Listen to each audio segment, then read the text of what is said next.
ஜெபம் டிவி நேயர்களே, இப்பொழுது ஒரு முக்கியமான ஜெப குறிப்பிற்காக நாம் ஜெபிக்க போகிறோம். நீங்களும் எங்களோடு இணைந்து உருக்கமாக ஜெபியுங்கள்.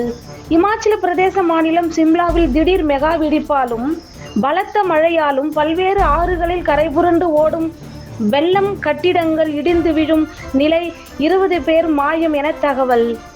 யாத்திரையாகமும் 9:28 படி இது போதும், இந்த மகா இடி முழக்கங்களும் கல்மழையும் ஓயும்படிக்கு கர்த்தரை நோக்கி விண்ணப்பம் பண்ணுங்கள் என்ற வசனத்தின்படி இந்த பலத்த மழையால் அப்பகுதியில் வசிக்கக்கூடிய மக்களின் பாதுகாப்பிற்காகவும் பாதிக்கப்பட்டுள்ள பகுதிகளில் போர்க்கால அடிப்படையில் அரசு மூலம் உதவி கிடைத்திடவும், மாயமான அனைவரும் எந்த பாதிப்புகளும் இன்றி பத்திரமாக மீட்கப்படவும், மழையால் அடிப்படை தேவைகளின்றி தவிக்கும் மக்கள் அடிப்படைகள் தேவைகள் கிடைத்திடவும் நாம் பாரத்தோடு ஜெபிப்போம்.